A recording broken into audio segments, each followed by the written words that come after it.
Wyoming, 1891. People faced winter with thick logs, stone foundations, and stubborn pride. Then Silas Sutton did what no one expected.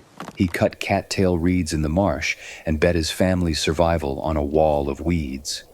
Neighbors laughed and nicknamed the project the Pharaoh Shack, a reed-wrapped oddity they swore would fold at the first hard blow of a Wyoming storm. What they didn't know was that the winter coming had a name: the Black Wind Winter. Cold so savage it could fell a horse and freeze the hope out of a man. Silas wasn't schooled or polished. He read poorly, wrote slower, and learned with his hands. But 20 years earlier, working freight near Luxor, he had seen old Egyptian grain houses, double walls of mud and woven reeds, slim breathing channels hidden in clay, rooms that stayed cool in heat that could kill a mule by noon. A Scottish engineer had tapped one wall and said, "The Egyptians understood trapped air long before modern builders understood heat." Silas didn't grasp the theory then, but he never forgot the feeling. Inside, the air was still and alive. His own line shack, cottonwood logs, stone base, mud seams, failed that first winter. Winds slid through shrinking joints and poured across the floor until bare feet went numb. The foundation held night frost like a cold battery. Ice sometimes skinned the boards by morning. The stove never slept, yet the room barely broke 43°. Grease congealed in bowls if they sat too far from the fire. His daughter Ruth slept with a wool scarf over her mouth to ease the sting in her lungs. Then one night she coughed hard enough to spot blood. That ended Silas's faith in thick walls alone. Watching Spindrift tear sideways across the ground, he finally saw the root problem. Not heat, but motion. The cabin could make warmth, but it could not hold still air long enough to keep it. Egypt came back to him in a rush. Those granaries didn't work because they were massive. They worked because they trapped quiet pockets of air within layered walls. Still air was the heat keeper. He sketched by the stove, double walls, suspended reed chambers, narrow breathing gaps. He would not rebuild the cabin, he would wrap it. All spring the Suttons worked the marsh. Reeds had to be cut right and cured right, not wet, not sun-brittle. Silas judged them by touch, sound, and smell, bundling the best beneath canvas to dry in wind without rain. By midsummer, a second skeleton rose around the cabin. Woven reed panels hung between posts, waiting for siding. From a distance, the house looked swallowed by a larger shape. Riders slowed to stare. Laughter followed. "Pharaoh's building himself a tomb," they said. But what Silas built wasn't mere stuffing. It was a breathing system. Reed cylinders layered with slim air channels. Some sections woven tight to slow flow. Others looser, so trapped air stayed still without sealing in moisture. The siding didn't touch the reeds. A small cavity let driven snowmelt evaporate before it reached the inner layers. Mud-lime seams protected yet let dampness escape. Thickness wasn't the goal. Quiet was. "A dead wall rots," he told Miriam. "A breathing wall survives."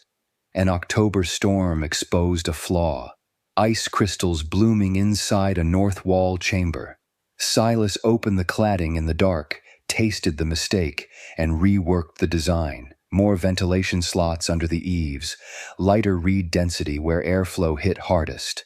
Warren Pike, the veteran builder, warned of rot, rodents, and fire. Silas only said, "Winter will tell us which one of us understands these walls."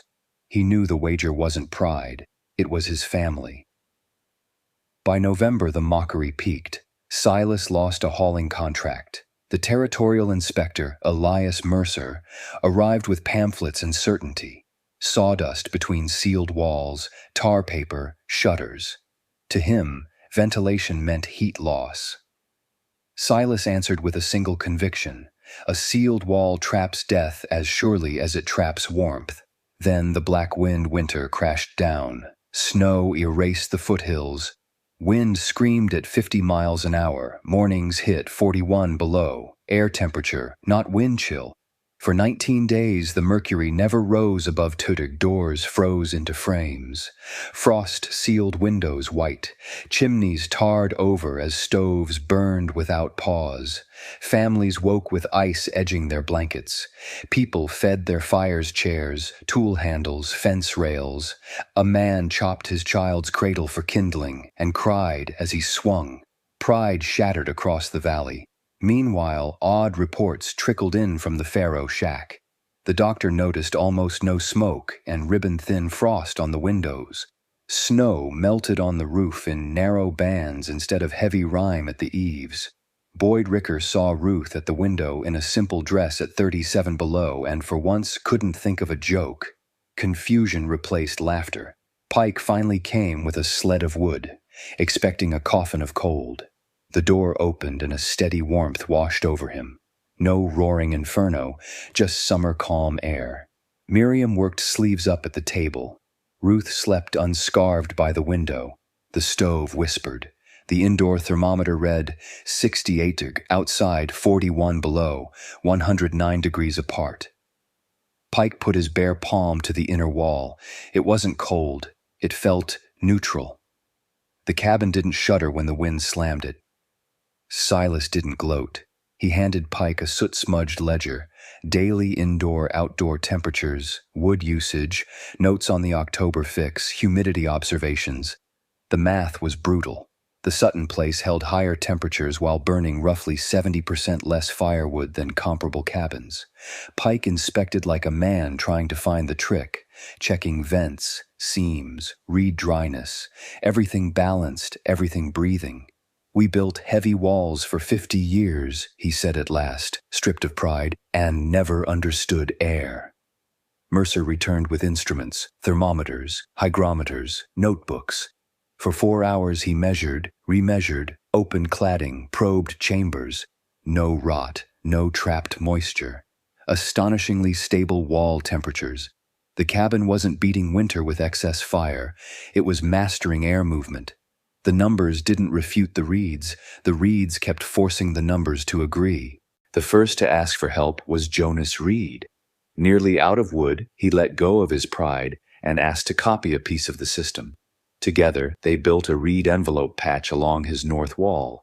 Inside temperature rose about 14 degrees. Wood use nearly halved.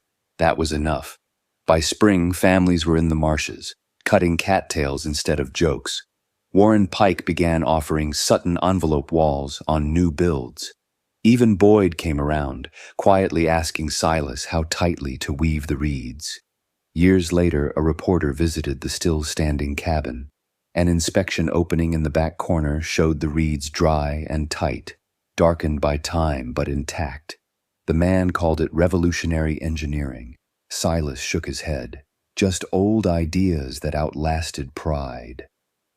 That was the lesson the Black Wind winter carved into the valley. The storm didn't care who looked respectable or who sounded foolish.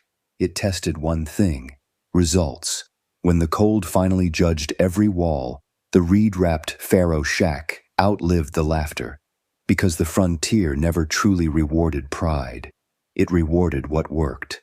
The Wyoming wind still crosses that grassland as it always has. Inside those old breathing walls, quiet air still holds warmth. The wind never apologized. It simply stopped arguing when the walls proved stronger than winter. Would you have laughed at Silas Sutton for wrapping his cabin in reeds?